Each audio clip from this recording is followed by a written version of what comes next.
Yeah, yeah. Yeah, yeah. Yeah, yeah, yeah, yeah, yeah, yeah, yeah. Anyway. To have a full studio in New York with like real equipment and like all Do we believe this? I really did. If you go back to my first 100 episodes, but you were the first person to ever mention the bad quality audio, which I appreciate more than you ever know. Well, I was just like, if I think I said if I say something dope, I want it to like be able to be heard or whatever. So, but you really leveled up. You know how like, you know when, I kind of like the bucked up mentality of like not caring. Yeah. Oh, were you gonna grind that for me? Oh, thank you. But now I don't know if I can. No, that's the whole. I could have done it if I was stronger, but the bucked up mentality of shit being is who bucked up. Like who cares? Like I did notice I wasn't like deterred from listening that there was no mic. I was like, I wonder what Danny Brown's gonna say. Yeah, you know. I'm part of Bruiser Brigade. Like, are you in the brigade? Yeah, so I rep his crew. Like, are things gonna get wild here? No. Did you ever hit a point where you're like, everything's so good, I just want to try to do it with nothing? Like a restart. Whoa.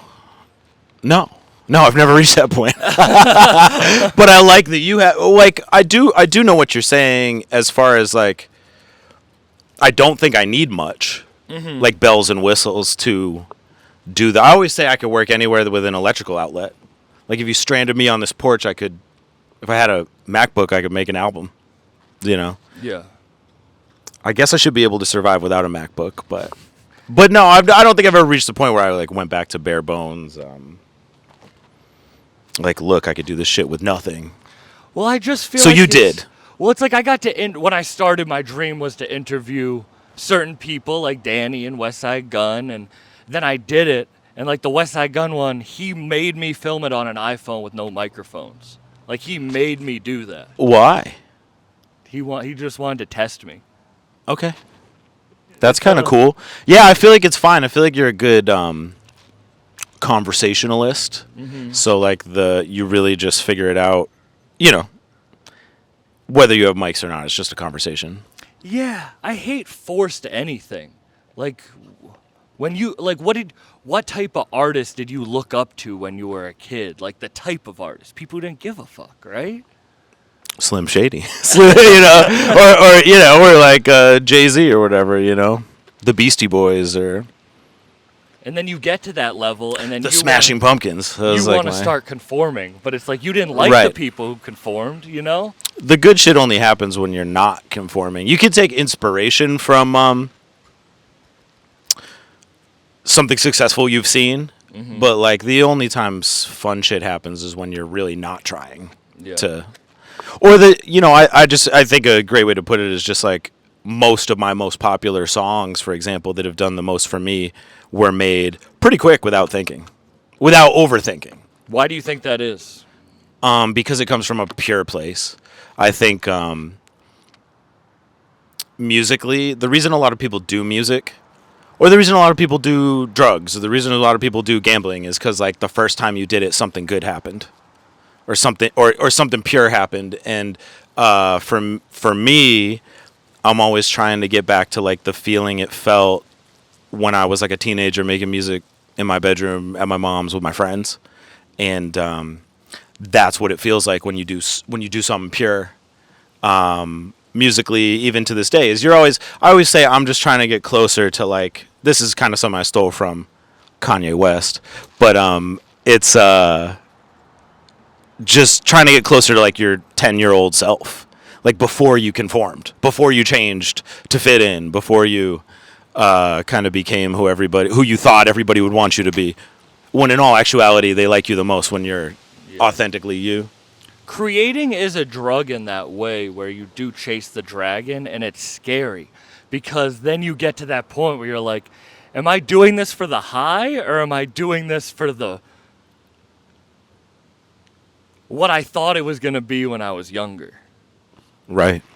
Well, what happens when you get to the high is the question. It's like you get like for you, if you were saying like your goal was to interview Danny Brown or West Side Gun or whomever, what do you do once you get that? How do you get high once you've got as high as you can get?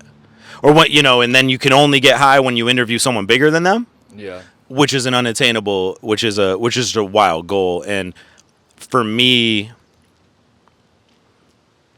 I think I have a song about it. It's like called like "You Don't Get Me High." It's like you don't like it's about my music not getting me, like it's hard to reach a new high for me, especially because very early on in my career I had a song that was still to this day the most popular thing I've ever made. And so unless I get some that got, I don't know, like 100,000 or like 500,000 views in like 2 days, and it's like, so unless something gets more views than that in a faster amount of time, it's tough to feel accomplished or high, I guess, from it. So for me, I had to change the goal to, will I be happy if this surpasses my biggest thing? Or could I be happy right now because the goal is just to like have fun making music with your friends? Right? It's less the result and more like the thing. And so I think that's become like a good mental health adjustment for me. How do you look back at that song? And I'm awesome. Yeah. It's so funny. I was like, we're not gonna, you know what I mean? You're gonna bleep it out. Bleep it out. You probably No, I'm talk just about kidding. it in every fucking thing, so you're probably sick of it at this point. You know what Well- I mean? Like, so I was like, I'm not bringing it up. Like, Yeah, I appreciate the wanting to work. I feel, well, you know what I mean? you know what it is? It's only if that's the only question. It's like if that's the only question you have, I don't really care to have the conversation, but that's because I've said it 1,000 times, or I've been through it, or I've experienced it. But it's really, for me, it'll always be like a little bit of a gift and a curse. It's like the gift of, it's the only reason probably that at 24 I was able to start doing music full time as my job, and I'm still doing it 14 years later. Mm-hmm. However, like it was almost like what do you call it? Like startup money. It gave me like startup money to start the business. Yeah. But the curse of it is that it really became mostly what people knew me for, and it's not truly indicative of what I am as an artist. It is part of it, but not the whole, not even really close to the whole picture in my mind. And so it's almost like a misbranding, and so I feel like additionally, I feel like I don't want to retread that territory almost. Like I want to show you I could do something else. Like for example, You were 24 years old. Right. Like, that's right. Like I'm 26 and I know I'm a crazy person. You know right, what I right. mean? I was. Well, I will say the age thing isn't truly an excuse, because you look at somebody like, I don't know, Billie Eilish, for example, who I just put out. I was just reading a review of her album she put out, and it's like Billie Eilish, who just turned 20 or something, is like, Billie Eilish is doing fine, and she figured it out at that age. So it's like, I particularly was an idiot at 24, for sure. But I think also I was just not going into it with tons of experience. I'd never been on tour. I'd never been on, like I'd played locally. I'd played like Boston. I'd played Maine. I'd played, University of Maine, Farmington. I played locally, but I'd never been on tour. I'd never done radio. I'd never done any of these things that you had to do when you have a big hit song. And I additionally was very, almost like a tree with no roots. Like they could blow me whichever direction they wanted, because I was like, okay, I guess that's what you do. Okay, sure. I didn't realize that the only reason I'd got into that position where I had like the assets of like a major record label at my disposal was because of my own intuition and my own decision making. And so if I had known that more, I would have stuck to my guns and just been more confident in, the only reason we're all here tonight is because I'm dope. Like, because I did something that no one else would have suggested I do, that didn't sound like anything else, and that's the reason we're here. Not here to make a record that sounds like the Wiz Khalifa record that's popping right now. Were you anxious at that age? I was the most anxious I've ever been in my life, I think, in the time that I had the record deal. I think that was my most anxious. That was really the beginning, I think, of my true like adult anxiety, was that experience. Because I think up until then, I've got like kind of deep like self-worth trauma from like childhood, and I think I had realized it without realizing it. Like I don't think I could have phrased it to you as that at that age, or even in college or in high school. But my mechanism to cope with it that I figured out as a child is, if I just do something really impressive, everyone will make me feel good enough, you know? And so up until that point of I'm awesome, I had really succeeded at that. Like up and up and up and up and up of needing a higher dose of the drug to feel good enough. Yeah. And once I got the biggest dose ever, where I'm, you know, the most successful person to ever come out of like my high school at 24, I can never get high again, essentially. And so that became the anxiety, is like, I gotta get this. I gotta do better than that. I'd never had so much money, and now it's like, now with new money comes like, and I had a baby around that time too. Did you? Yeah, I had a kid when I was 20, or the same year, the year before I'm awesome. Really? Yeah, so it was all these transformative life experiences. I'm guessing. No, certainly did not plan. I don't know if I would say I planned none of my kids. That's a wild thing to do, to be like, I'm definitely trying to have a kid right now. Yeah. That's wild to me. That's more wild than an unplanned kid. That's how you know you've made it in life, when you're like, I can sustainably take on hundreds of thousands of more dollars right now. Yeah, no. My schedule can fit. They act like having an unplanned child is wild. It's wild to have a planned child. You're psycho. Yeah. You're crazy. Like, yes, so unplanned child, and then I've stopped wanting... This is probably too personal. I've stopped wanting to have sex since the podcast has gotten successful, because of fear of having that you'd have a baby. Like, literally, my brain's like, it's fucked. I will say, as a parent who figured it, who like has kept 4 humans alive, you'd figure it out. Mm-hmm. You know, you'd just figure it out. It's like, if I dropped my kids off at your house tomorrow, and I came back in a year, I'm pretty sure they're alive. Yeah. You know, it's like you'd figure it out. So that is to say, I had a kid then too, so I was very anxious. And additionally, I had a kid, and I hadn't been together with her mom for very long, and I signed a record deal, and now I'm a famous rapper flying all around the country. So I'm... With her probably not that happy about it. Well, and so I wanted to not, like, cheat on her, basically. Yeah. Like, I wanted to like be a good dad and like and that created so much anxiety in me, because I was presented with many situations to cheat on her, and I was presented with many situations to be a shitty dad and to stay in LA for an extra... Honestly, I probably would have converted I'm Awesome better into like a major label career, or at least a second base move, if I had like stayed in LA and been a shittier dad. You know, it's like I flew back to Maine whenever I could. I was like, all right, we'll do these 3 days in the studio, and then I gotta get back. And I was also trying to figure out, like, do I want to be with her long term, or this is great. This is the first time I've ever been able to talk about this, because we're getting divorced. So it's like I've never been able to like discuss this before.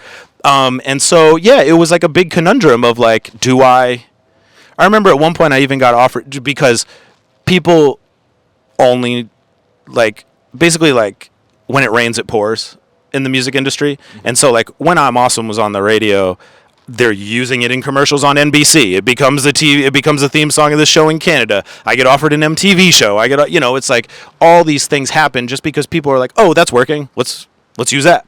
And so, I even almost moved to New York City to do this like MTV pilot. And I was like, am I going to live in New York City with her, or are we going to separate? But I didn't want to, I really wanted to stay together though, because. Are all 4 kids with her? Yep. How long were you guys together? We were together for 15 years. Damn. So since I was 22 till 30, whatever. So you probably just feel like you pulled your head up.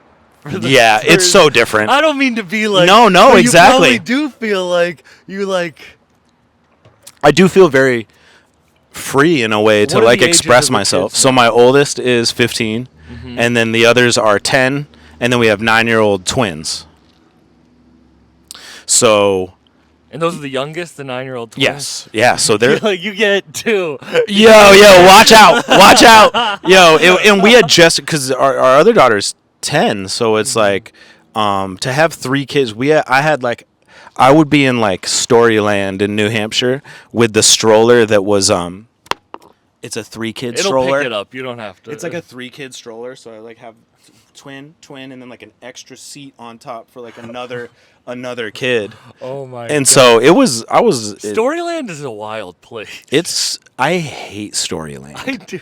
Do you? Have you been there recently? When I was a kid, okay, I was gonna say. right. Well, they haven't It would be updated creepy shit. If I showed up. Yeah, I was gonna say, why have you been to Storyland? So we've actually caught a predator. But no, Storyland is sketchy as fuck because they haven't updated it since whatever 1950 when they made this creepy ass storybook. Oh, I hate Storyland. It's I will like a say, horror Alice in Wonderland amusement. this park is one of for my children. top 5 favorite things about getting divorced is I don't have to go to Storyland ever again. Did she love Storyland? Every year. Oh, that's a red flag. And not only Storyland, but Storyland from open to close. Oh no, like a whole. We're day there affair? before it in a lot. Yeah. It's Oh, not Disney. It's like so relieved.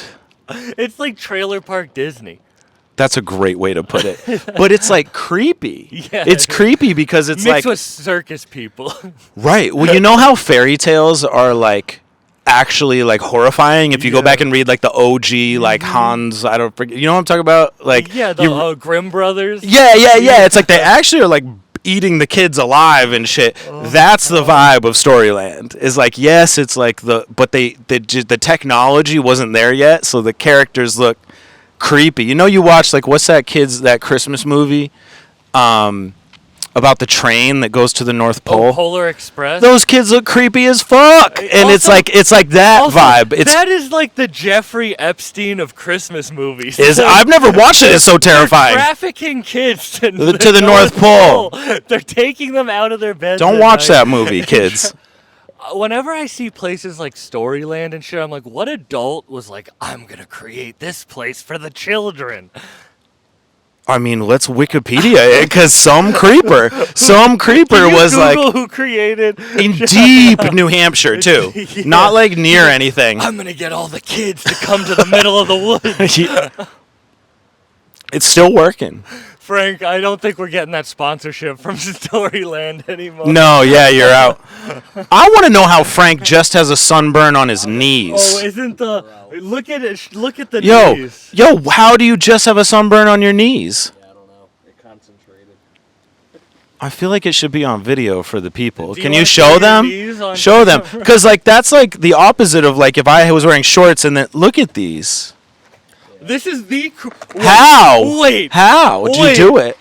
Fuck your knees. All right, moving on. Sorry, Frank. Wikipedia. All of that just I'm to. sorry. Tell me this isn't the most Nazi creepy shit you've ever Okay, heard hit in your me. whole life. Here's the Wikipedia page. In the early 1950s, Bob and Ruth Morell purchased a large number of dolls from Germany based on storybook characters.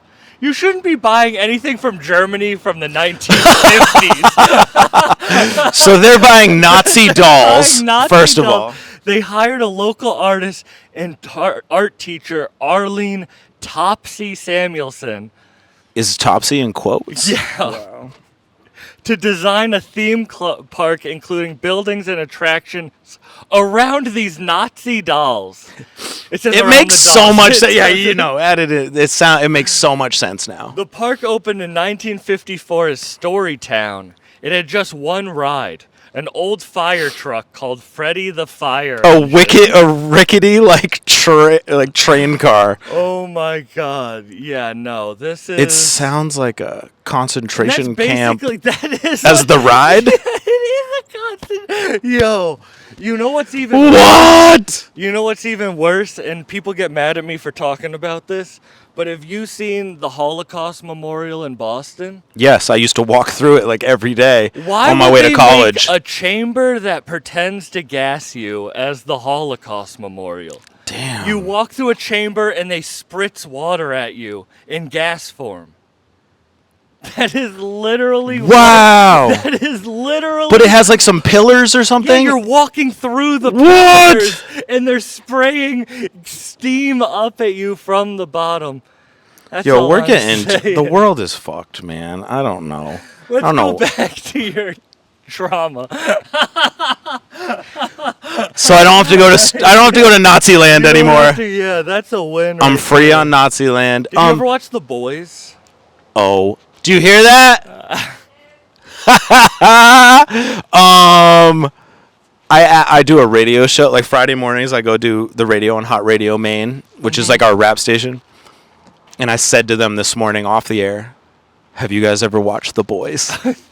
So yes, I just watched half of season 3, episode 1 last night. I never saw The Boys till 2 weeks ago, and I'm Really? hooked. I'm Oh, hooked. It's so good.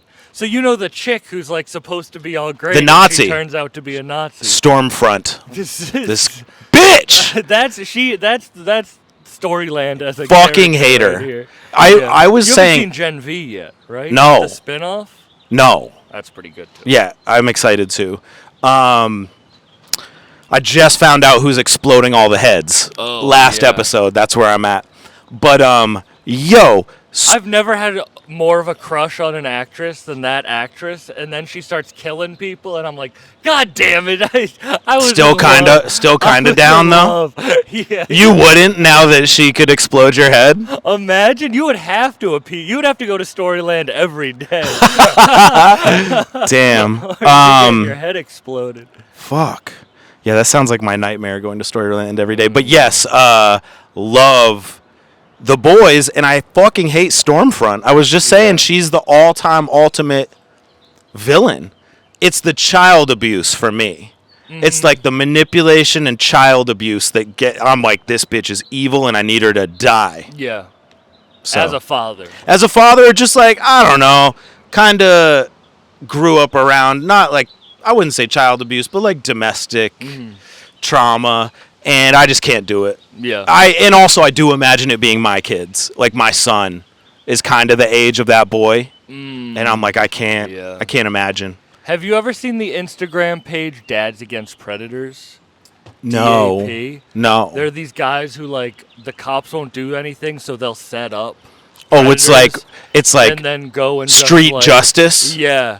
And Dads I'll Against watch- Predators is the first I'll thing. watch it for hours, bro. Shout out these guys doing real work out there. DAP. The dude just got shot the other day by one of them. Like By a 2 days predator? ago, he got shot by a predator, survived. But it's like these dudes are really like doing the work that the police aren't. What? Shout out Dads Against Predators. I literally like. They should sponsor the podcast. They're bigger than me. I want to like. That's what I'm saying. Bring them My in. friend had them on their podcast. Shout out Kid L, because they're out of Detroit, and ever since then I was like, these dudes are these dudes are like the real superheroes. I just searched for them. Yeah, well, that's the thing about The Boys, too, is the real superheroes are Yeah. regular ass bros. Boys was perfect because they ruined superheroes. They really did, and that's exactly what would really happen with superheroes. Yeah.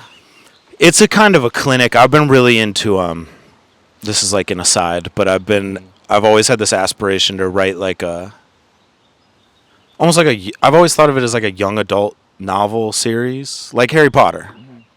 Or The Hunger Games is a more accurate. Yeah, you're like, I don't want to associate with Harry Potter right now. Oh no, I fuck with Harry Potter. I'm not. You're gonna need to do worse than. I'm big on scoreboards. Like the scoreboard for what's her face, J.K. Rowling. She's way up in the score for me. So her just like being a bigot isn't enough for me. Well, I need yeah, worse. I agree. I need maybe a body. I need a just think couple it's bodies. Crazy they took Harry Potter from her.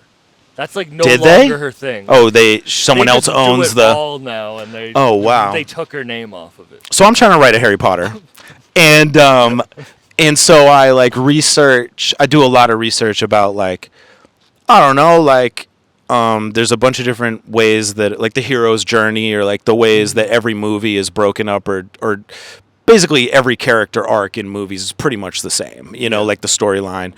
There's this other format of it called Save the Cat that I've been like researching. because essentially if you want to make someone like a character, you have them save a cat, you know, for an example. It's just psychological ways to make you like and hate characters, and I need to sit down and analyze what they did to me with Stormfront in The Boys, because I've never hated anyone so much. Really? I hate her. She's so evil. I wanted her to die so bad. And what's the psychology of that they got me to hate her so much? What did they do? Was the like, this might be too personal. Was the abuse that you saw or received a woman doing it? No. Okay. No. And you know so, what I mean? yeah. Would I internalize? He is very like a motherly person, so I get like the like. If you don't, you know what I mean? No, yeah, I don't have much of Karen. that. I don't have much of that personally, but I do just She's super Karen. Super Karen. She even has almost like a, but I kind of like the Karen bob cut. yeah. I don't know. Well, she also out the gate is so likable when she first comes on in the show, because which is a psychological tactic they use to, you know, fuck with us, is as viewers to lure us into the story, is she's like the first person who's like, fuck all this corporate bullshit, you know, fuck all that, what are you guys doing bowing down to the, you know. And so, man, we got to get off Stormfront. You brought up The Boys, and feel your blood. I just feel like you brought up The Boys, and as soon as you said it, I was like, it's like a trigger word for me right now. Like I could go on and on and on. No, that's me with One Piece. I'm like obsessed. What's that? It's an anime. Okay. That has like 1,200 episodes, and I'm like 900 episodes in, and it's all I think about, and it's called ruining One my Piece? life. Yeah. They just did a live action Netflix. Whoa. Mm-hmm. But it's anime? Mm-hmm. And it's live action? No, they just did a live action version of the anime. Dope. It's all about the hero's journey. That's okay. Like, I really do fuck with the hero's journey and breaking it down to a more like personal level of like, that is the life of an artist, kind of. Not to get all like inside baseball on the pot. You know. Sure. No, I fuck with that. It's actually a great point, especially as you say it. When you start out as an artist, you're in your home world, which is what the hero's journey starts with, the home world. Wherever you are in Harry Potter, it's a fucking closet. In the Hunger Games, it's she lives in District 9. I started out making music in my room at my mom's. And then you leave there, and I left, and I went into like the music industry, or I went into play shows, and you eventually return home, and you try to take all the world beating you down, learn an internal lesson, and return stronger to tackle the thing you couldn't defeat before. And so for me, it's like I do like just my personal music journey. Like maybe this is all creatives, but like I left and I came back, and now I'm trying to be a better version of that like 10-year-old kid who left, you know, or like 15-year-old kid or like whatever. So fair point. Did you get hate in Maine when you started? Were they like fuck you kind of? So when I started, it was 2000. Well, let's just say I put out my first album. Like I printed it on CD in 2008, and I started playing shows around. And it wasn't until 2010 that I'm Awesome took off. So from 2008 to 2010, everyone loved me. Everyone was nice to me. Really? Oh, yeah. Because I went up and showed Improved, and I sold concert tickets, and I sold CDs, and I treated everybody nice, and I was trying to show Improve and fucking with all the rappers who were dope around here. There's a lot of honestly, I know it's like maybe like a joke to people, but like in Maine, there was like a high standard of like at least MCing. Like I feel like in music scene in general, but like, you know, like I wanted to, whoever the big dogs were, I wanted to rap along with them on a song, and I wanted to be better than them, you know, and then I wanted to go, you know, and so I had good relationships with everybody. It was when I'm Awesome took off that everybody wanted me to lose, you know, because people in Maine, they really love like this like homegrown Maine shit until you're doing well, and then they want to pull you back down. And so I remember the people who obviously you kind of like turned and talk shit, whatever. a lot of them would come back around eventually, you know, being like, well, I used to say this and like whatever.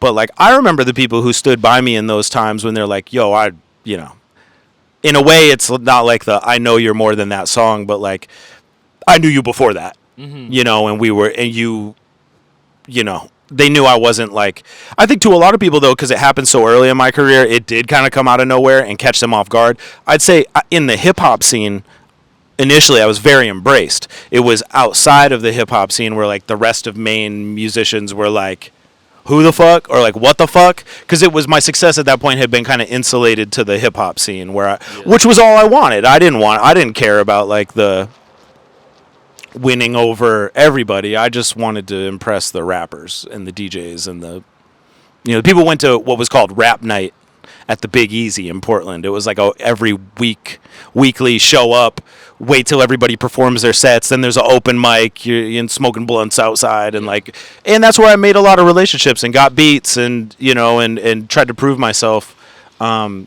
which I was an idiot. I mean, I'm like 22, maybe 21, 22 in that time, so I'm just like a dumbass, but like I'm trying, you know, and I think I also came out the gate, like I didn't really show up. I definitely had like friends and stuff, but I didn't really show up in the rap scene, like look at me, until I had a CD printed in my hand that I had made that was like pretty much an original genre I've invented at that point, which was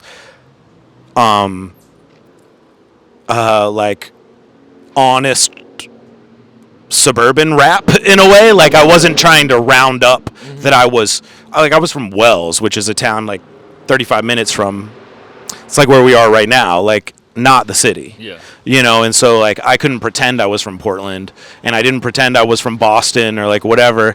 I still was to a certain degree pretending, because a rap alter ego is like a superhero version of yourself. Yeah. You know, but I was, you know, I came in the game, which is to say I didn't really ask for attention until I could prove it, which is like, here's my CD. It's unique. Which is probably what you should do. Right. That's probably why you made it past that point, but it is tough. The comedy scene is like this. There's people who take it seriously, and then there's people who do it for a community. And it's really tough when people who do it for community, it's their friends, it's their life, but it's not their business. And then people get mad when you are like taking it seriously. Business, but it's like, isn't that what you're supposed to do? Like, aren't you supposed to make? I remember. Do you know who Dave Ramsey is? I don't think so. Ramsey Show. He's this like Christian economist. I'm not Christian, and I'm not into money. Okay. But I like this guy. Yeah, he seems outside of my Venn diagram. He's to the point, which I kind of just liked. He's like listening to a stern dad. You know what I mean? Okay, sure. And he was once like, if you don't make money from something, it's a hobby. Word. I don't care how many, I don't care what, it's a hobby. Right. And that, like, it really changed I was like, damn, I'm getting millions of views, but I'm not making any money, so it's still a hobby to me. Like, damn, yeah. Now I'm making money from it, but I was just like, fuck it, I'm doing it for the art, I don't care. I get 30 million views on a podcast, and I was making $0. Fuck. Like, I was like, damn, it's still a hobby for me. Right, but the people you're talking about who just do it for the community and the hobby, they don't want you to make, you know, in a way that's like they think you're selling out or you're doing it for the wrong reasons, but really it's just they're not trying that hard. Yeah. Is all. You don't think working for a boss is selling your soul? 100% like if you is. think making money from art is selling your soul, what is going to a 9-to-5? Way more selling your soul. And I'm nothing against it, but you shouldn't judge one for doing right. The Well, other I have thing. a metaphor for this, and it relates exactly to this time specifically when I like became, you know, kind of one of the more recognizable people out of Maine musically. I obviously am subject to the opinion of every person ever. Yeah. And so for me, I really only took seriously the opinion, which is good for my like mental health and just for like the path forward, is I only really took seriously the example of people who are really doing it and like making money off it. Because it's like, what does your opinion, in a way, it's like, say I'm running a restaurant, Do I give a shit what every guy who makes a dope sandwich in his kitchen has to say about running a restaurant? Yeah. No, I fucking don't. Because you don't run a restaurant. You make a sandwich. And you can post it on your Instagram or whatever, but, like, you're not really running a business or, like, doing this for real, and you're not, like, life or death trying to feed your kids with this. So, like, I don't give a fuck. Yeah. You know, your opinion about it, I'll listen to it, but, like, I'm aware of the gravity of what we're doing. It's like I'm actually in the game, and you aren't trying hard enough to be in the game, you know. And so I think there's a lot of people like that I'm sure in comedy too. Shout out Ian Stewart. We talk a lot about that. He's a good dude. I've done a lot of shows with him all around Maine. I know Ian Stewart. He's a comedian, obviously, and tall comedian. You guys probably get along. You just have the same height, can have a real conversation. But he's out here grinding, you know, like, looks like every night. Yeah. He's like, I'm looking for an opener in Buttfuckville tonight. We did a show in Mount Chase. I don't even know where that is. That's like up near Canada. He posted one today. I was like, where the fuck is... I feel like I know most of Maine. I've never heard of wherever he's playing. Whenever he does that and I don't have a show, I will text him and I'll be like, yo, I'll just go do that. I almost died up in Mount Chase at that show. Really? Yeah. Because I was joking about smoking weed and I was like, oh, I was smoking my Puffco all the way up here. So after the show, a very pretty girl comes up to me. Ooh. And she goes, hey, so maybe we can, like, go outside and smoke that Puffco. Damn. So I'm like, word. We go outside, smoke the Puffco. She goes, so are you single? While we're in the car, I'm like, yeah. I go, are you? And she goes, yeah. Well, I shouldn't say that.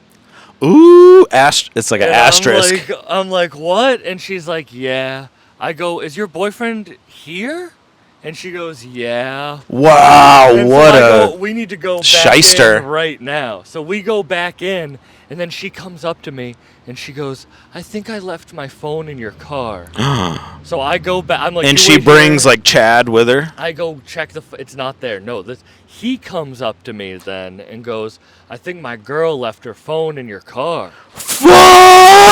And I Yo, go, those are, like, famous last words. And I go, I already checked it. It's not there. And Ian's talking over to the side. And I go, we need to go right now. This is up in bumfuck Maine. I'm going to get... Bro, yeah. You need to turn this into a bit so hard. I don't know where a comedy bit begins, but that is fire if there's some twist.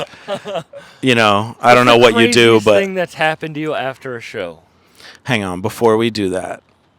Ian Stewart. Oh, yeah. You can cut this out of the podcast if you want. This could be an edit point. We don't edit anything. Ian Stewart, I know, you know, I've known him for years. I made an album in a day, and he, like, hosted the Facebook live stream, and he's been in a Spose video, and I've been on his Welcome to Maine thing, so I know him pretty well. But recently, it's come to my knowledge that there's a Facebook group called... there's one for, like, every city. Yeah. Maybe you know about these, but it's like, are we dating the same guy? It's a, like, for girls only. I do know, yeah. Yeah. So it's like, Portland, Maine, are we dating the same guy, right?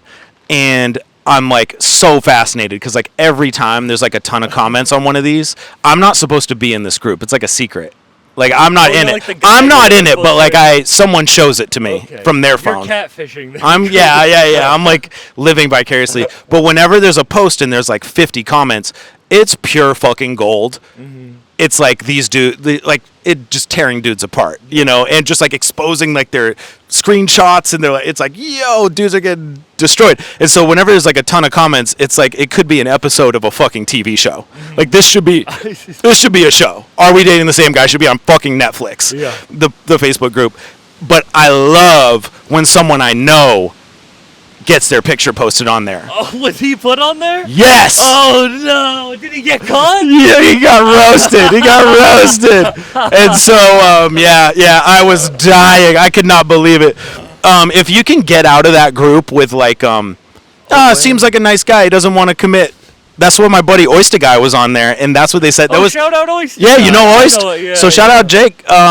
Oyster Guy was on there, and the meanest thing about him is just he doesn't want to commit. I'm like, you must be a real A1 sauce sweetie. This is crazy. That's so crazy to me that is how people get their fame. off that page. Think about that. That's infamy. bet You some don't guys- want to be fame off I that. bet some guys get some from that. Wow, they're like, oh, he doesn't. No, you don't think anybody's getting any off that? No, I think it comes back the other way. Man, I don't think if you could see this man, and some of these dudes, I'm like, who's fucking this guy? Like they posted a picture. I'm like, yo, who's fucking Larry the Cable Guy over here and wants to know if he's what the T Every is? male has a female counterpart. It's really sad but true. It really is. And that's what I think people need to realize when they're picky is like you don't have to you just have to go for your counterpart. Like And a guy who maybe- maybe thinks he's like a 6 but he's a 3. Mm-hmm. And he's like trying to score a 6. Yeah, it's like just don't go for worse. Just go for your Yeah, just go for your level. If you drive a Honda, don't race an Audi. You know what I'm saying? Yeah, no, I feel you. Yeah. So, however, judging by his Facebook profile picture, it looks like Ian Stewart's found new love. So, Yeah, shout out to him. He survived the group. Honestly, when you're a comedian and shit like that happens, you kind of like that's a good bit now. It's got to be a bit, dude. got- It's so fire. It's like, I did Conway's Festival up in Buffalo, headlined by Gucci Mane and Jadakiss. I did comedy. And in the town ballroom, which is probably like between 2,000 Gucci people. Mane No, like there was a and comedy show Jadakiss, and the you got rap up. show. Okay, yeah. It was that. I'm just saying that. You're like, make some noise for Jadakiss.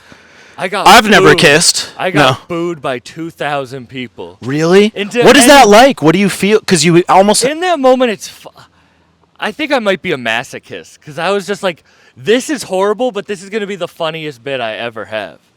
Right. To say I got booed at a festival Is it that a bit? Gucci Mane is headlining. Yeah. Like that's just like. So you use it as a bit now? Yeah, but in that moment it kind of sucks. But like, I knew I shouldn't have done the bit I was doing. This is a rap audience. Yo, Frank, will you take some pics on my phone too while we're? This is a rap. Well, imagine if it went through the. I just saw it. Oh my God, slides through and it's. slides through. I get down there and like a hawk just takes off with it. I've seen some hawks out here, so. But yeah, no, I did a joke about the movie. A joke about the movie The Boy in the Striped Pajamas, which is a Holocaust movie. Okay. In a rap audience. I just was getting cocky, and I was like, I'm gonna throw out this joke to see how it goes.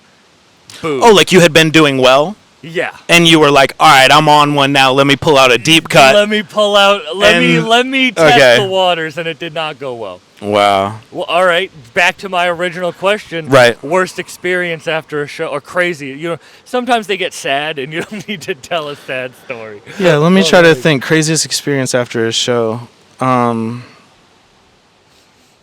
My craziest experience at a show was when a fan died at my show. In the middle of the show. I don't mean to laugh. No, I mean he survived. He died like medically, and they revived him like in the ambulance or at the hospital or something. So long live Ron Snow. That's what we call him. But crazy experience after a show. Well, it really goes back to my whole career. I've been married, so it's like I never had any crazy debaucherous like sexcapades or whatever, like whatever orgy I'm supposed to answer this question with, I wasn't with even like thinking cocaine orgy. I did. I even stopped doing once. cocaine when I had a kid. I was like, all right, no more cocaine. I've never done coke in my life. Really? Don't, because it's awesome. Yeah, that's how I So feel. good. It makes you want. Frank, you ever done cocaine? Yeah, it just makes you want to do doing it more right now? cocaine. Yeah, Frank, stop doing cocaine off your knees. Stop doing it off his phone.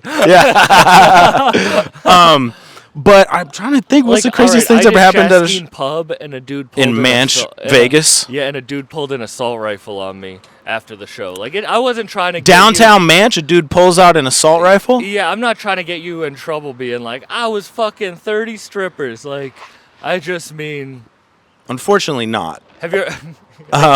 Yeah. The You ever had a gun pulled on you? no, I've never had a gun pulled on me aggressively. But like, no, I'm just for some reason I keep going back to.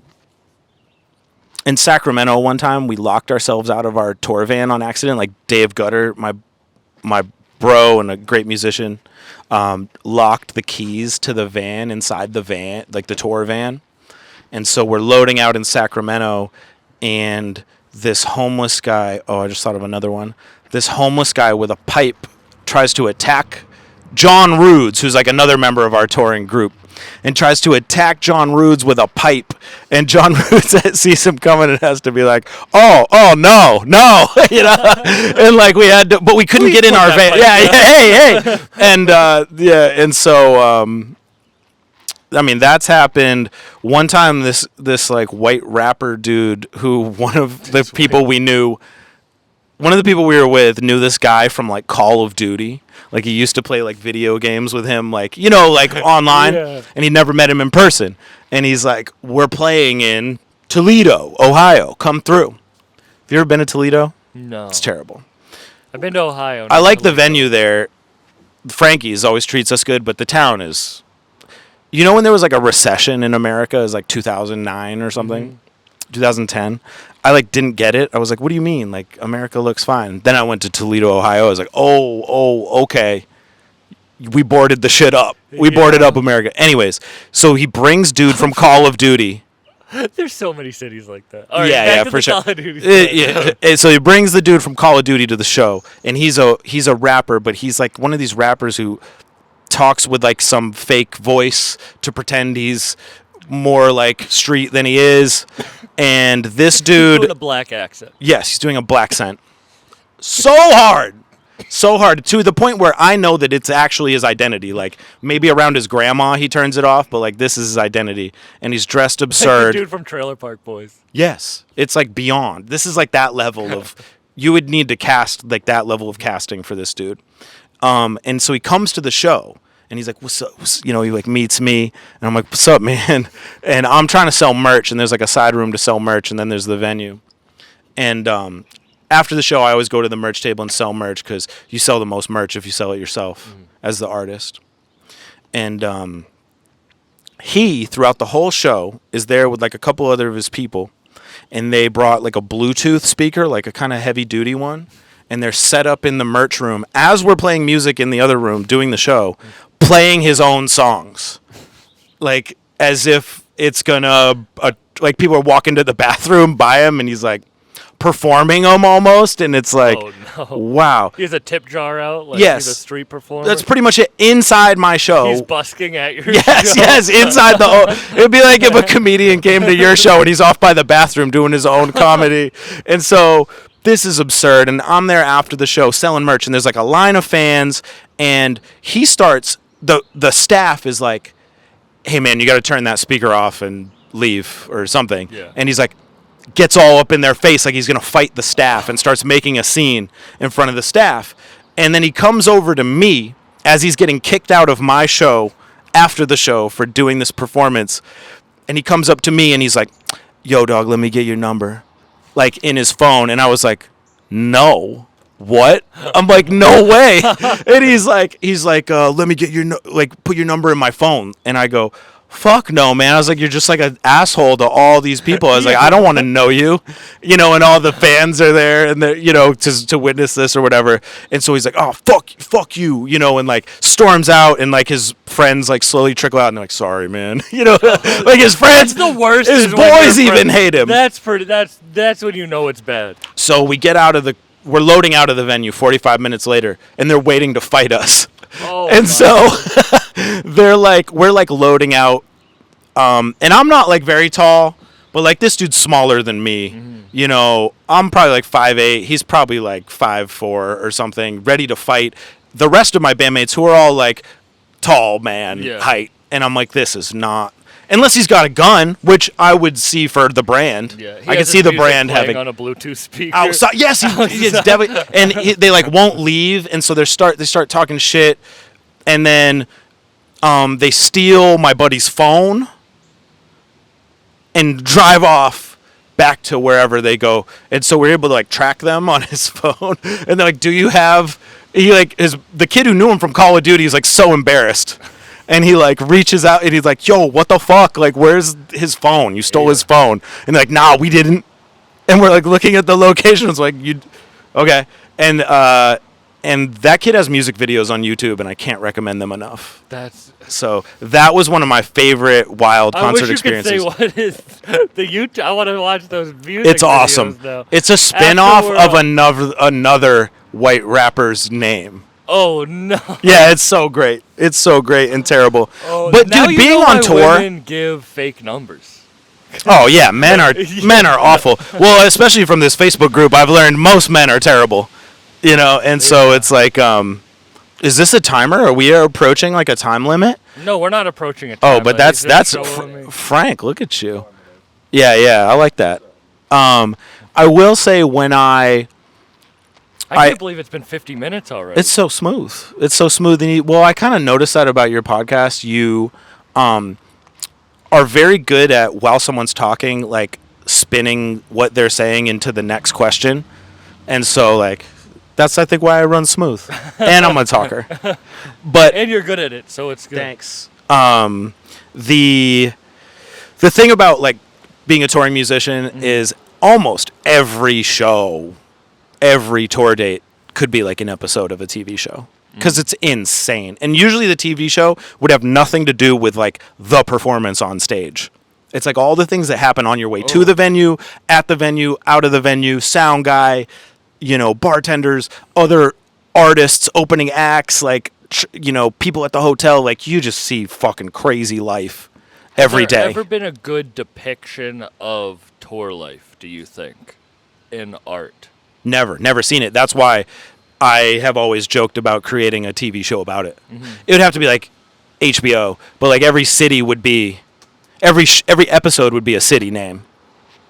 That's cool. It's like episode 6, Tucson.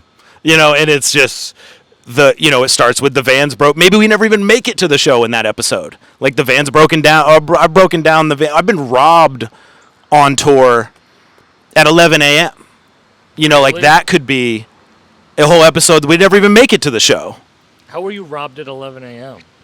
I was in St. Louis, Missouri, and we left the hotel. And actually, is a good thing about this robbery is that I had been carrying like 13 days worth of cash on me, like 13 shows worth of cash. So I'm pretty sure I had like $15,000 in cash in my pockets, merch money, show money, everything. And I had been keeping it in my backpack in the van. And we're going to leave the hotel because we have a short drive, I think, that day to Lawrence, Kansas. It's like maybe 3.5 hours, which is not too bad. Yeah. And so I'm like, hey, before we leave, I'm going to go. I saw there's a Bank of America. I'm going to go deposit this cash. So I do, which is game changer. Because then they pick me up at the Bank of America in the tour van, and we go to this restaurant that my buddy Chan, who's my DJ, had seen on the Food Network. Or like one of these fucking foodie destinations you got to go to, this barbecue place.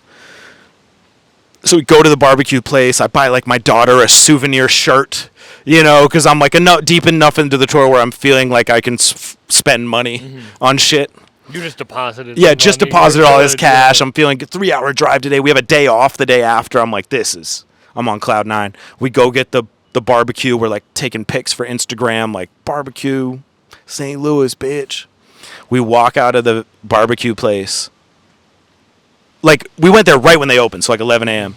We walk out like 11:40, and they like jammed in the passenger side lock somehow on the passenger side door, and were able to open all the doors to the van and took pretty much everything we had, like music equipment, turntables, like 3 or 4 MacBooks we all had in our backpacks.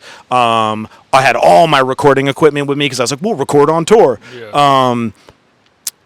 Pretty much the only thing they really left was like the merch. Like they didn't want 50 Spose shirts or like 150 Spose like CDs. They're like, nah, bitch, I don't want that shit.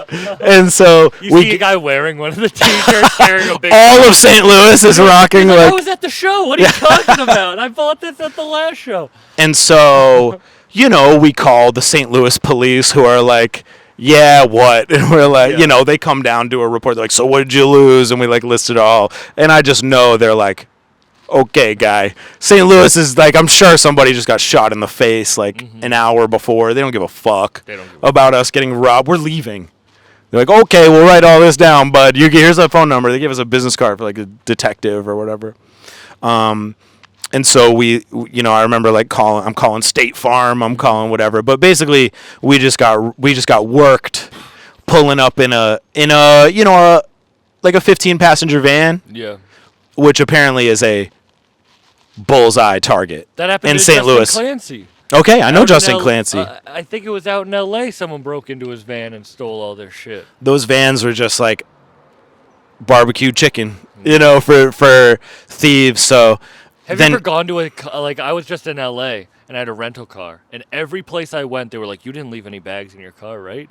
You didn't leave any bags in your car, right? I was at my show when they were like, go to your car and get your suitcase and bring it into the venue. Oh, like, don't leave anything in your car. Anything in the car. I'm like, damn, L.A.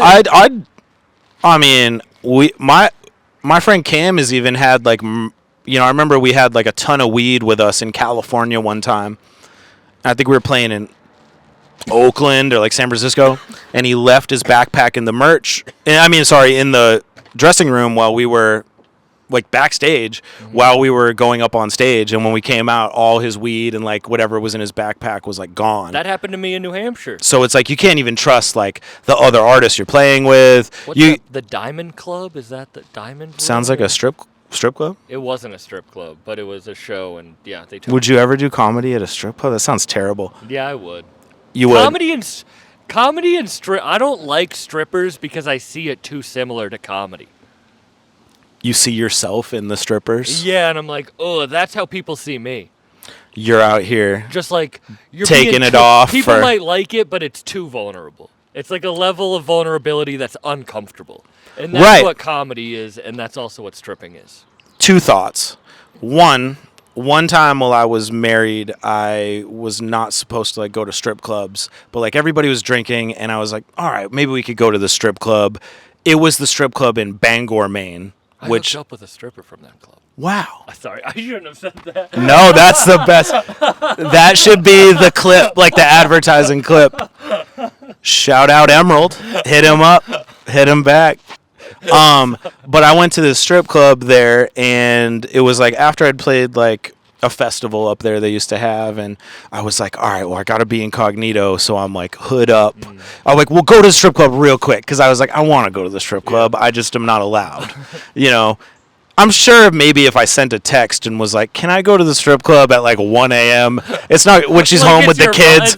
It's not going to be, yeah. Like it's your mom and you want to sleep over. Yeah, Mom, can I sleep over, Matt? Yeah, it's like all my friends were going to the strip club. I wanted to go. Especially the novelty of it being the Bangor one is like especially exciting. I know it's past my bedtime. Right, and so I didn't send that text, and I just went and I was like, I'm going to play it cool. I'm going to be incognito. And I even have a line in the song. This song called G. Willikers, where I say making rap songs that these strippers can't dance to. Was like I had addressed that like my music is not strippable at that point. Maybe I like to think since then I've made a few strippable songs, but I walk into this strip club trying to be incognito, and immediately the DJ goes, "Oh shit!" Because I'm in Maine and I'm like one of the more, and he goes, "Oh shit! Look who just walked in," and he's like, "Chicka, chicka, chicka, boom," and drops, "I'm awesome, motherfucker, I'm awesome." And the strippers are like trying to, and I'm like, yeah, everyone's losing a boner. Like pussies are dry. It is just not a good song to strip to. The pH in the room changed. Right, and also my cover is blown. It's like. Guess who? Oh shit! Spose in the Spose in the building. We got her on the phone. And so I drank like the two like required Heinekens you have to buy, and I got the fuck up out of there. It was terrible. No, that's hilarious. Shout out Emerald. Shout out, yeah. What is it? No, it's really called Diamonds. Is that what it's called? Oh, I don't know. What was that's not where I. Do you know what the strip club's called in Bangor? Okay. No. She's like, I don't even like that you're having this conversation. I forget what it's called, but it's as incredible as you would think. That's so funny. Yeah. What I was did we- gonna give my story, but I feel like I shouldn't. Maine is. If a you small feel like, place. well, you Maine say, is a small place. are you a you real know? comedian or just a hobbyist? Because the real comedian would tell them the big money story right here, the vulnerable, heart ripping out story. Oh no, I can't do it. I'll tell you off, Mike. It's Okay. It had you'll know why when I tell you off. I'm sure I'll find out about it when you're posted on the Facebook group. Your picture, like anybody got anything about? No, we need it the other way around. This chick had a boyfriend. Oh yeah. She's the red day, flag. The next day. All right, this is The it. stripper? She was just very attractive, and the next day she posted that it was her boyfriend's birthday. Oh my And god. also her boyfriend was one of the most attractive. He looked like Drake. Like he was so attractive. And I was like, why would you cheat on him with me of all people? She told me she had a Napoleon Dynamite fetish. Oh, and you were close enough to Napoleon Dynamite? Yeah, uh-huh. That's Stop, literally her dude. pickup line. Is she said that she had a Napoleon Dynamite fetish, and that's when I was like, "Why would you fuck me over this hot?" I was like, "Cause of the fetish." She's like, put that chapstick on me. Yeah. Wow. This is not a bit you do? No, This is gold. that's a true story. Yo, describing the boyfriend looking like Drake is so good. I might. Why have would said you it on fuck stage me? once? But that's not my like. That's a good joke, and you should do it. I try not to do too many fucking jokes. Why? I don't know. I don't know. Do you think people don't like them? You know what it is? It's because my parents have come to the shows, and they're like proud of me, but I know they hate my. If you start telling these sexual jokes, your parents might come at the shows. Sorry. Sorry. What? I'm glad. Brag. I just found out that both my parents were prudes. Like that's what Oh, I okay. realized. Where That's I'm a like, bummer. Damn, they think I'm a deviant. Yeah. Did you ever get caught having sex? No, but I got caught jerking off. Okay, Louie. Which is not in public, but just like by my It was mom. in the green- Like my mom would open the door and I'm like, oh, Your mom caught you in public. yeah. Why aren't you in She's school? like, get in the house. Get in. Why are you on this bus right now? I don't think. She walked in on you while you were doing it. Did you try to play it off? Yeah. Like you just pull the covers up and act like, oh, I had an itch. An itch that needed to be scratched. Have you ever been That's what I caught call having sex? That's what I call jerking off. Yeah. An Have an itch that needed to be scratched.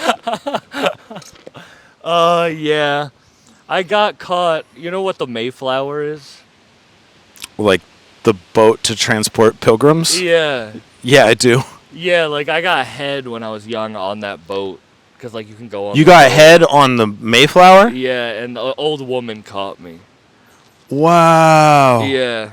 Is that a joke you tell? Because that's It's a bit gold. I have, yeah. Wow. But that is also true. What's like the what do you call it? Like the What's the punchline? Yeah. Well, it's like dumb. It's a real, because I can only tell it to people who know.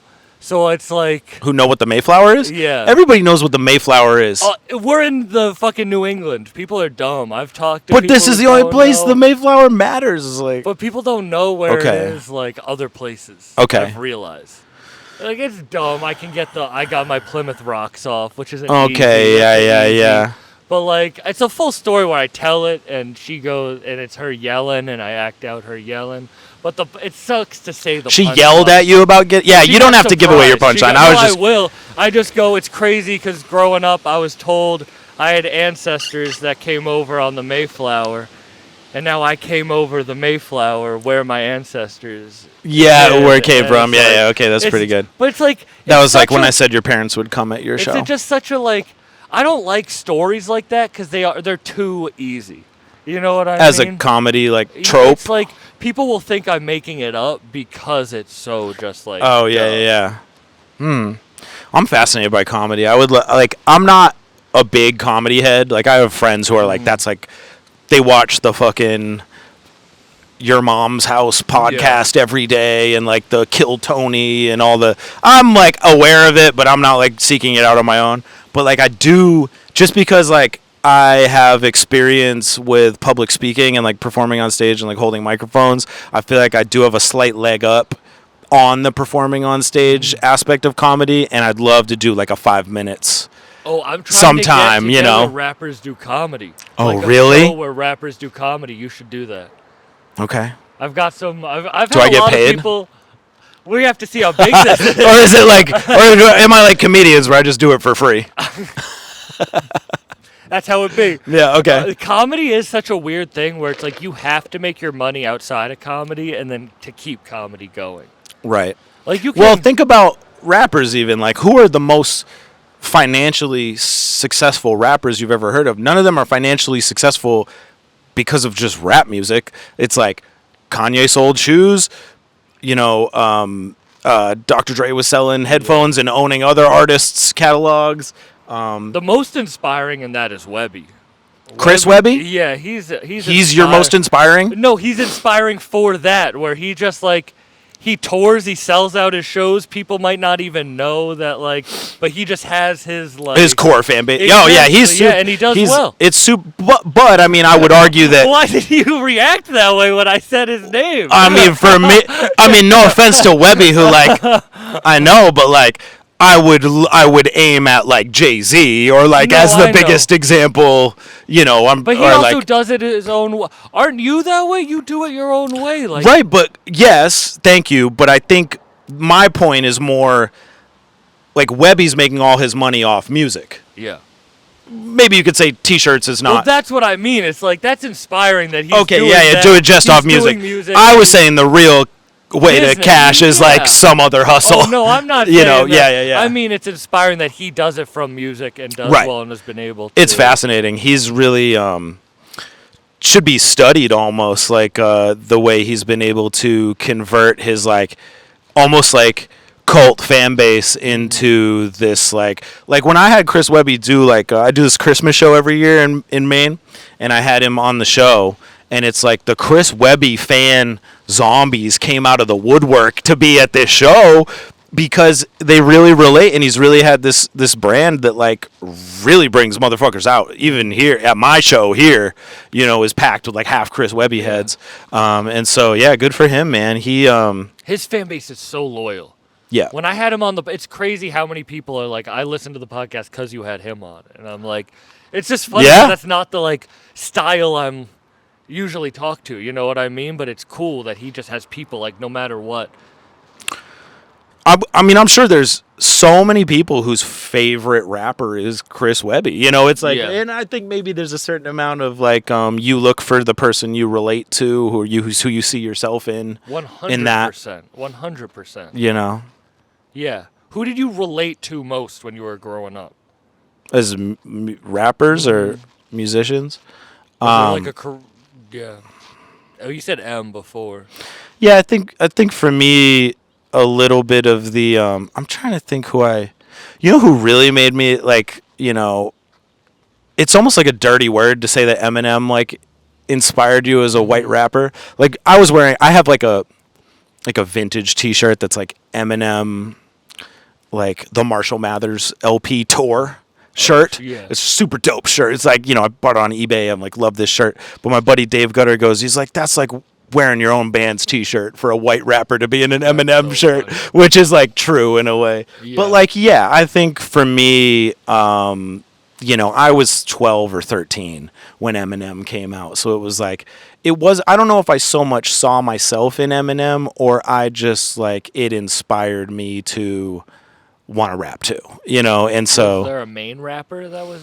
So there was, you know, who really inspired me to, you know how like you only really aspire to or know what's possible from the people who've come before you. Mm-hmm. Like you only, like, you know that doing comedy, the peak of doing comedy is you play arenas and you go on a tour and you do arenas because you've seen comedians do it. You know, I think like Eddie Murphy did it in the 80s. You know, I'm sure there's someone before him.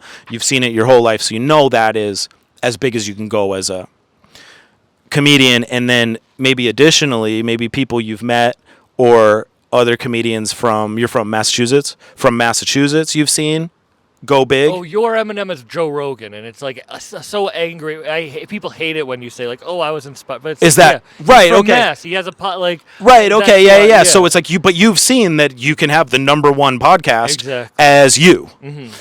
So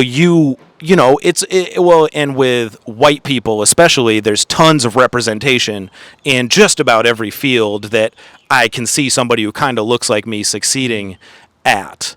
But I think for me, it was to see someone from Maine be successful made me realize as a kid, as maybe a 9-10-year-old kid, that I could be from here and succeed musically in music. And it was because of this band, the Rustic Overtones, who are from Maine. And it's this tattoo on my hand is like was art from one of their albums. Oh, really? I thought I was gonna ask if you had an Icarus tattoo. That's I think what it is. It's a man with like it's The wings.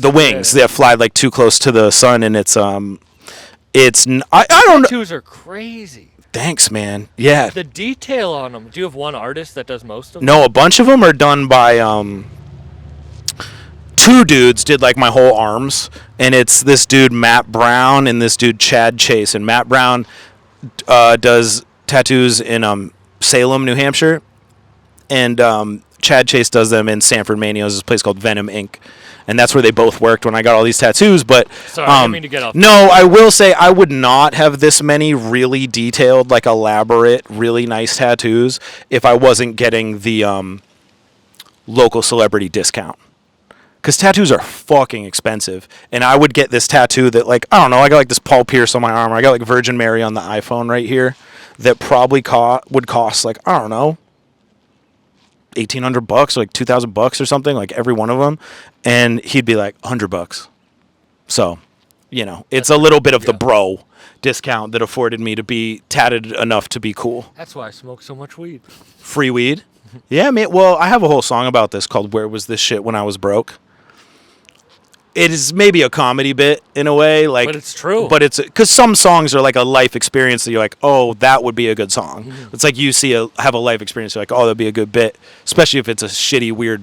You have thing. something in your hair. I wouldn't do that. That's to what you. I needed, man. I was waiting to go. Yeah, You have and- something in your hair too. it's an eagle. No, what were we talking about? Tattoos. Oh, where was this shit when I was broke? Because as soon as you're on, everybody wants to give you shit for free. The whole song is just about how, it's like I almost want to rap the whole song because it's so just situationally. Like if I go into the bar, dude's like, yo, let me buy you a drink. And I'm like, well, I already got a drink. And he's like, hang on, I got 2 drinks. And now I'm like, he's like, I go to the bar and I try to get 1 drink. Now I got 2 drinks. I got to like unlock my phone with my nose. Like, or like I get free shirts, free like the Olive Garden would comp my like meal. That's hard. Right. That's how you know you made it. Well, I'm a real boss. I'm a real mafioso. Comps your meal? Yeah. But that You was were back really when family. that was when I really was. I'm family here. My family's traditional name was Olive Garden, the last name. No, but I'm joking. But the Garden was the last name. Olive was your grandfather's first name. yeah. Shout out Gramps. But Gramps no. Garden. But and that is to say, I remember a couple years before, I was only going to the Olive Garden if I had a gift certificate to the Olive Garden because I was so broke, or whatever. So, but as soon as you're on, and you don't need it, it's just where was this shit when I was broke is exactly the That's song. when the expensive dates come. Okay. Oh, you didn't. I'm you new didn't, to- You didn't deal with any of that. Well, no, because I was like, I've been in a relationship since 2008, so this is a whole new world being like a single man and dating. A whole New world. What is that even from? I think- Aladdin? Oh. Duh. I don't know. This podcast is over. No, I'm just kidding. Yeah, what do you mean expensive dates because you have money now? Yeah. And so you they- go ball have- out on no, the like, date? They assume you have to ball out. You can't go Hmm. smoke in your car and go for a drive.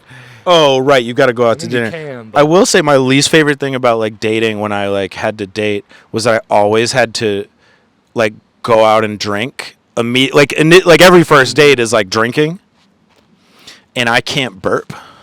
You can't? Only when I don't need to. So, like, if I crush 3 PBRs right now and I really need to burp, I can't. So in college, I would go, like, fake make myself puke, like, halfway, which just, like, sound to, like, continue drinking. Because in college, you have to drink, like, 50 Keystone Ices or whatever. And so going out on dates, it was like a... You guys were probably doing the same thing for different reasons. What do you mean? Of females puking to eating disorder joke. Good one. I used to be bulimic. It's okay. Yeah. She had a bulimic fetish. But for me, I can't burp. But you don't want to drink like hard liquor like right when you meet someone and end up like wasted like 2 hours into knowing them and you're wasted. And you're just across the bar. Well, I can drink hard liquor, no problem, because it doesn't make you burp, really. Oh, you just mean the beers. It's the beers. But yeah. I want to drink a beer to pace myself. So it really became a conundrum and a lot of like having to make myself half puke or getting wasted. Yeah. Neither scenario was great. Beer gives me lockjaw to the point where I'll start crying because it'll be so painful. What? And I didn't know this, so I've been on dates where I think it'll be okay. And you drink one beer? IPA. I'll drink like a Harpoon IPA. Yeah. And my jaw will lock up to the point where I'm like, damn. He's like, are you okay? And I'm like, no wonder you're an alone comedian podcaster. Hanging out with Frank. No wonder Frank's knees are so scuffed up. I'm out of here. I'm just kidding. Don't do this. That means he's right. Frank's got lockjaw. He's crying. Glad you guys found each other. For a different reason, though. Damn. So, wow, you make me feel way better about my disability. We're disabled. I didn't cry on any of the dates. This is handicapped up. Oh, my God. I did get away with having Swagger of a Cripple on a hit radio song. Swagger of a cripple. Which cripple is like a kind of insulting term that like is not very PC. Was Black Guy? I always heard this. Was the song originally "Let's Get Retarded" in here, or is that like that was the original song? Let's Get It Started. Yeah. By the Black Eyed Peas. Yeah, 100%. The song was only popular because it said that. Like, because my friends, I would get in the car, my friend Casey Mack would be like, yo, have you heard this? And he puts it on and we're like, yo, it's amazing. And then it becomes so popular from it saying retarded that they were like, we got to make a version for the Olympics. Let's get it started. Did you hear the Kids Bop version of the Drake and Kendrick disses? Stop. They did it. Wait, let's see if I can pull it up. I'm so hype. Let's see. All right. I can't get enough of the Kendrick songs. Did you see the one my grandma? Yes, I do. I have seen your grandma spit bars. I always wish you'd pick a more fucked up part. She won't do it. Okay, yeah. Because that's what we want. My grandma's so classy. Like, she's so proper that I have to... Pick the safe. You pick the one line of the Conway the Machine song she'll turn it down. People think she's like game. She's a big part of it. She turns things down. She's like, like kids, yeah. She needs to loosen up because I need to hear her do some more offensive bars. I know. I want to get her some. What's her name?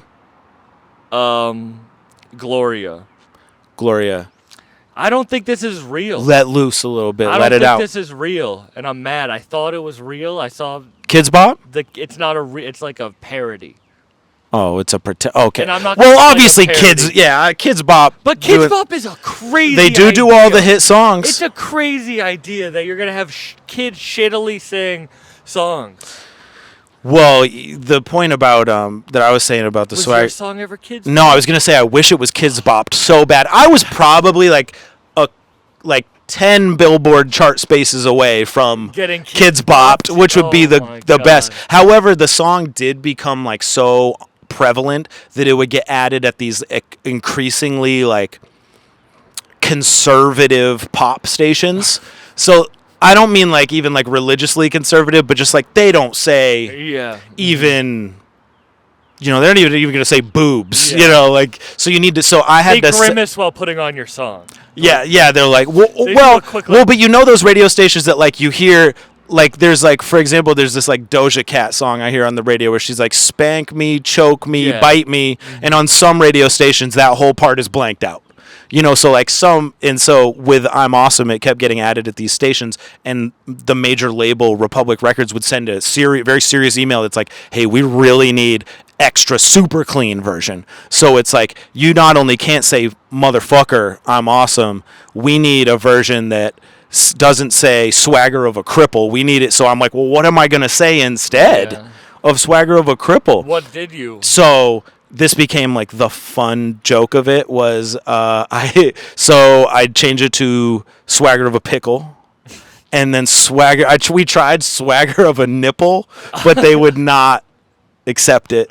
But then we made a like extra offensive version for our own joke. Like the song's like motherfucker, I'm awesome, but we would make it worse. Yeah. You know, so that was just for our own records. But like the joke of like when you have to make these like Sesame Street ass versions of your Or songs. you watch a movie on TV and they put the like replace the lyrics. Yeah. replacement word of that. Yeah. So the radio editing was like demoralizing after a while. It would be like extra Yeah. censored.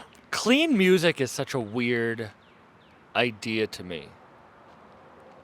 Like it really is for kids who don't have anything wrong in their life. Like clean music it's not for every kid. It's only for like upper middle class children. 'Cause like to listen to, like I don't think any kids listening to clean music when they're not around their parents though. Like it's only for like when the parents are that's around, what right? I mean. It's like this weird like it's like the like Christian ideology. I've been built waiting into- for Apple Music to put a clean a clean non-explicit version of Not Like Us, the Kendrick diss, Oh, yeah. for weeks now, and it's not coming. So, luckily it's been added to the radio station, so they have a clean version. But like, cause I do drive with 4 kids in the car. And you'll play the clean version? I'll almost avoid songs that would require. Why? Well, so I take that back. So for much of my parenting, I've had either clean versions or just kind of pick music that like I like that's not super offensive. Like it might have the occasional whatever. But then my daughter, who is now 15, started DJing, and it's all morals have gone out the window. Like Sexy Red. Oh, we're listening to Ice Bend That Spider. Ass Over, Let That Coochie Breathe That's a good song though. with all the kids in the car. And so I sometimes like definitely like I'm less concerned about the little one, like the 9-10-year-olds like being corrupted, and more concerned with my own life when my 15-year-old in the passenger seat is reciting lines from like a 21 Savage song that I'm like, Yeah, but how were your parents looking at you when you were rapping and shit? Like you're just. I mean, my mom. You're the snake eating the tail, right? Right. Like, Well, it's definitely cyclical. Well, with people always will be like, because my daughter's 15, they'll be like, does that make you uncomfortable? Or, she's not your little girl anymore, or like type of vibe, not the way they phrase it, but like, and I'm always like, well, when I was 15, like, I just think back to like when I was like 13, Yeah. I was like, I have done 1,000 times worse than she has already. I was listening to, at that era, because that era for me, like when I was like 10 years old, I wanted the CD with the most swears. Yeah. I mean, the Slim Shady LP came out when I was 13, 12, and I knew every word to that. I remember the song where he was like killing his wife with his daughter and like dumping her off the pier in the trunk. 97 Bonnie and Clyde. And I was listening to it in the house, and I had to like turn it down a little bit, but like that's what I was listening to at 13. So it's like when I was 4, I know every word to The Predator by Ice Cube. That whole album. Wow. Like my dad was playing me like we saw Wu-Tang Clan when I was 12 years old. Like that was just like wild. Yeah. My mom took me to see Lil Wayne and T.I. when I think I was like 12 or 13. Shout out your mom. Yeah, that's like both my parents were like rap. That's why I don't get why they're such prudes with what I'm talking about. I'm like, Yeah, if your dad's listening to fucking Wu-Tang, That's what I'm saying. nothing you're saying could be that offensive, right? No. What the fuck? Did your parents not like that you were rapping? No, I don't think they ever had a problem with it. My mom, I will say, you could look at this however you want. My mom was pretty hands off, in high school with like directing me, parenting me, maybe. Discipline. Yeah, discipline for sure. And so, but in a way, it made it so like my house was the place we could all come and record fucked up, gross songs about, killing everyone, like what, raping and like whatever you rap about to make a 14-year-old boy laugh. Which was like our first 3 albums of like high school music. And my mom, I didn't know this, but my bedroom was like adjacent diagonally to the kitchen. And I thought we were safe and no one was hearing this except like Matt Sampson and Zach B. But she definitely heard it all, and we're listening to like D12 or like whatever. We're just trying to say whatever the grossest thing I can say to make my buddy laugh. You just made me cringe so hard thinking about like my mom hearing that. No, like when I was like 16, 17, I don't know, I would bring girls over and I would have sex with them. And everyone heard it. They must have. There was no way. I did it with the door open. What? But I'd be on a different floor, but still there's no way they didn't hear it. And now I'm just going to have to think about that. Shout out to them, though, for not interrupting, I guess. Yeah. Like, wild. Yeah, that is awkward for you. Sorry, I didn't mean to go off the rails there. I have this one thing that's like... I've gone off the rails a few times. I have this one story that I've thought about. You kind of reminded me of it with that I've thought about incorporating. And we can wrap this up. I'm just rambling at this point. I'm just... Okay, all right, word.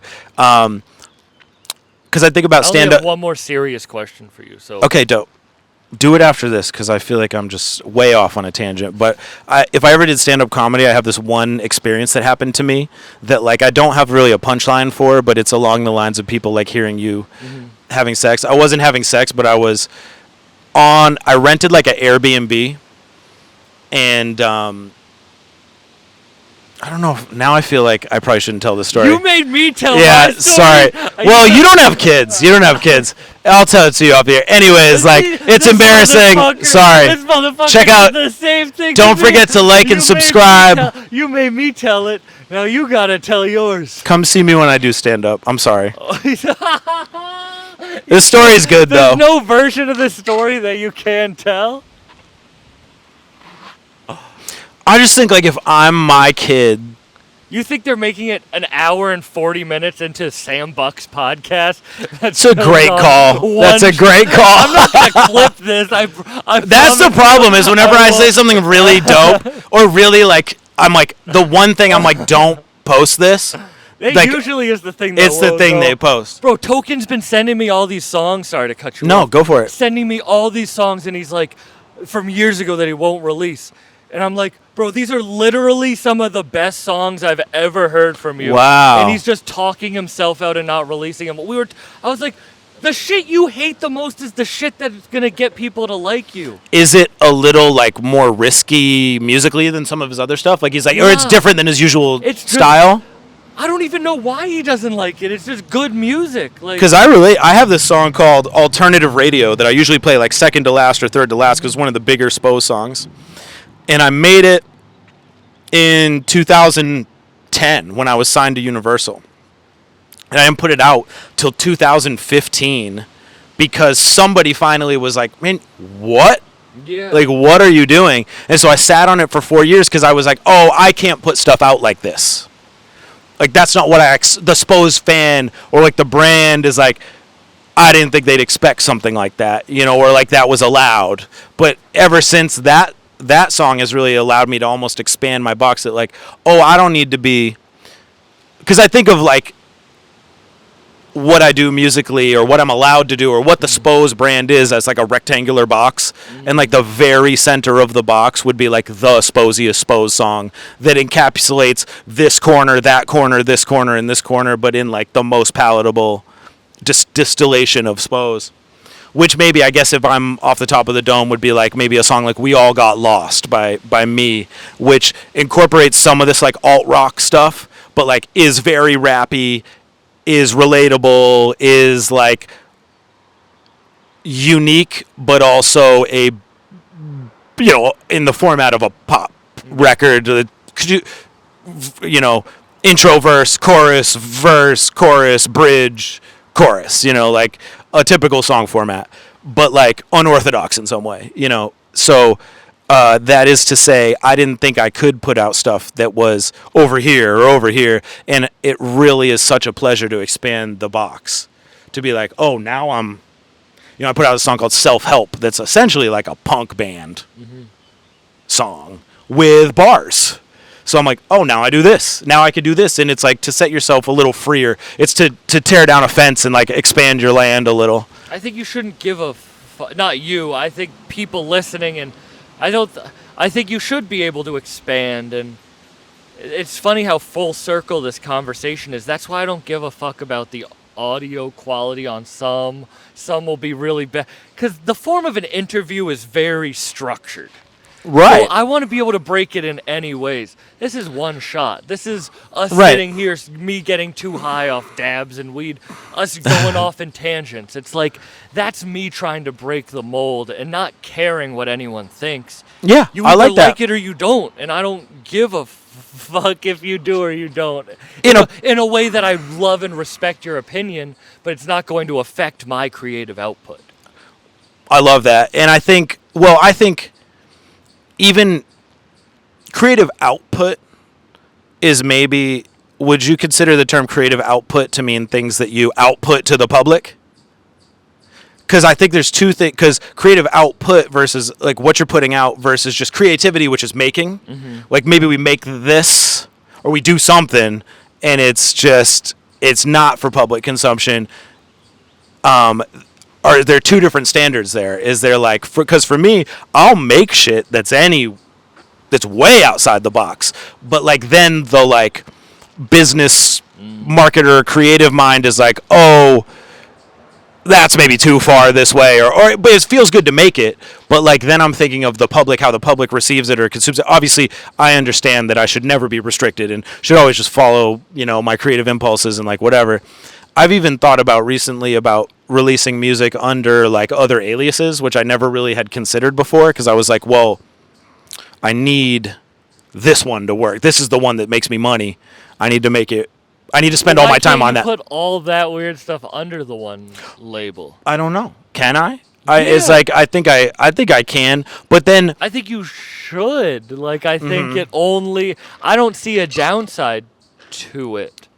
It's well, what if I, for example, like I've been making this almost like overthrow the capitalists, overthrow the government, fuck Raytheon, fuck, you know, fuck the military industrial type of kind of like pop punk-ish songs. To make like an album of it for my own feelings, to get out my own I want to shoot up the government type of vibe. Yeah. You know, and I feel like if I put that out as the next Spose album, I either alienate some of the people who like are like, oh, this is the next Spose album, like this, almost like a Spose album, which is one of my main primary sources of income, is like it almost has to expand and raise the bar on the previous Spose album. So if this one is like a low stakes, I'm just having fun, I'm not really giving a fuck about these bars too much as I'm just trying to get them out and get the feeling out. Does that, you know, it's like, I don't know, does that affect the brand, or does that, someone's like, they don't check out the next album because they're like, well, I checked that one out and I was like, I don't know where this dude's at now. As a fan, let's say as a fan, from a fan perspective, and I would say this to any artist, is if you put yourself in the box of every release has to one up the one before, then like you ceiling yourself. It's a good call. If you always are experimenting and every album is different, then you can do the marketing. You can market the one that you think is going to do better than the other one. The pop punk one, maybe people aren't listening to it, but you don't have to market it as well as the other ones. Like, sure. The marketing of it is, you still put it out, and then people can listen to it or not. You know what I Right. mean? Like, For me, I was thinking maybe like other aliases or like to put it out under some like band name or something would set me completely free to have my creativity be the same as my creative output. but what if What if Spose was all of that? what if that becomes your biggest shit, and then you lose the other shit? Right, because Or- sometimes your biggest shit is the shit that's so different than, well, I'm Or the awesome. people who for don't example, even is look that. it up. Like, maybe someone doesn't even know, and maybe that person is like someone who knows someone that likes your stuff, and it's like they hear that one song and they play that for the right person. Like, that's happened so many times. Right, for me, no, you're right. Where I've been with someone who might be famous. Yeah. And I have the aux cord, and I'll put on a song from someone, and they're like, "Damn, who the fuck is this?" And now they have music together. Right. I'm not even gonna That's, pay I the mean, aux- that's so dope. And that can Yeah. happen to anyone. So that's why it's like, make it as easily accessible for anyone to listen to all your music. I remember being a kid, and on Pirate Bay, you could download 1,000 Lil Wayne songs and 1,000 Eminem songs. Someone like hacked Right. their computers.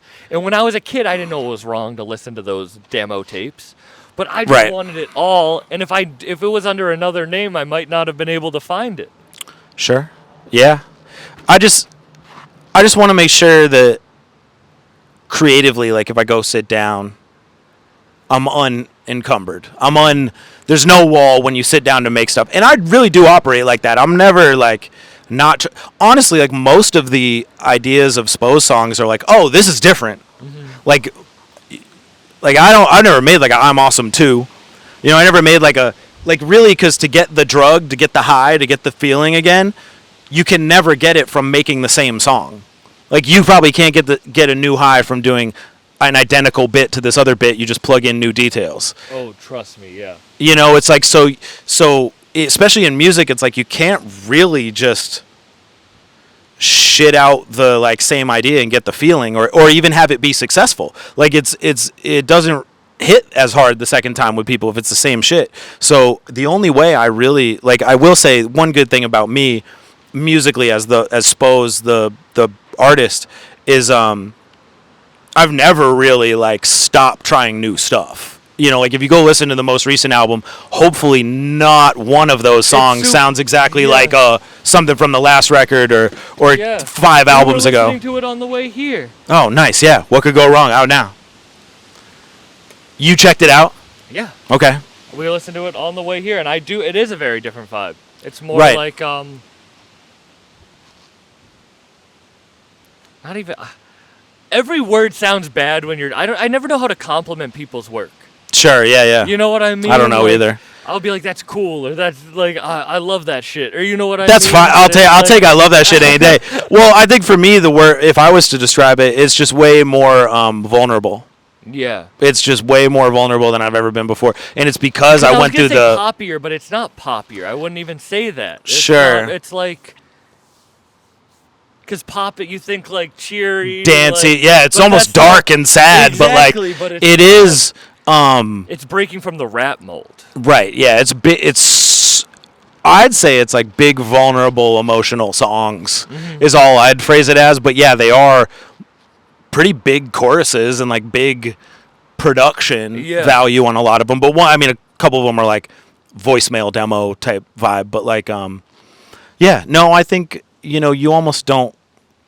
It just doesn't feel like for me like I'm doing anything of value if I'm not almost like breaking new territory. If I'm not breaking down the fence a little bit and doing something I haven't done before. And people will want you to do I remember like Conway the Machine. That's kind of the interview that kind of like. Broke you? Yeah, because like we got super vulnerable, and then he put it like I'm on a Conway album, like as a skit. He put like a clip of it. clip like on the vinyl, and I have that printed. And people want me to be super, and I guess I am vulnerable, but it's like I want to be silly on these podcasts too. Like I think people want me to only be super emotional. I and thought of super, you as that's honestly what I thought, because you do this thing where someone will be like, and I think it was you were interviewing Danny Brown, and he was talking about how he had been sick and on tour. He was like anxious or something, you're like, do you get anxious a lot? And I was like, oh, this is like therapy. I was That's like, my this least is like, favorite interview I've ever done. The Danny really? Brown one. Just 'Cause didn't that's go like how you wanted? That's a friend of mine. Sure, and if okay. you watch it, it's super like antagonistic, and it's super like on edge. Like Okay, the whole yeah, time, yeah, it's yeah. like, But that's not why the vibe are you of asking me those questions type shit? And Okay. I like it. Yeah. The perception of it is great, but Okay. personally, it's one I've never watched it before. Okay. Yeah, that makes sense. Can you listen to your own music? Go back and like. I'm always shocked by it. Like because I don't really like once I put it out, I'm kind of like done with it. Unless I need to go re-listen to it, or it's like the 10-year anniversary or something, I go back. And even today, someone had mentioned something when I was at the radio station. It made me think of my first song I ever recorded at a professional studio. So I went back and listened to it, and it's just cringe city for me. It's like I'm rapping in like a almost like fake accent, you know, because I'm like 16 or something, and I'm like trying to be whatever, and it's tough to go back and listen to your old stuff. I do think there's a demarcation point for me where I'm kind of comfortable with listening to my own stuff, and it's kind of like around the time of the album Good Luck With Your Life, my album, which I think was 2017. I think from that on I can handle it. I'm okay with it. Previous to that, I don't love hearing it. And a lot of it is like, I just think I've learned, I was talking about this earlier, I think I've just like learned a lot of more like tricks and nuances and control with my voice. And I'm like yell rapping, you know, or like whatever. I just don't love listening to it. But I really, I listen to it a lot when I'm making it. Like when I'm making the album, like this album that we were just talking about, I listen to that like almost everywhere I go every day as I'm making it to revise. You know, it's like you almost have to put it in the car, drive around, listen to it, listen to the I'm, OG, old school, so I'm listening to how this song flows into this song. I'm listening to, producing it all out, and like I do love listening to it in that regard because that's like part of the process for me. But once it comes out, maybe I give it like a ceremonial, like crack the champagne, like drive around, listen to it, but I don't really much after that. Then I'm looking for, in my mind, it's like, okay, on to the next one. It'd be like that. This was a fun ass podcast. Yeah.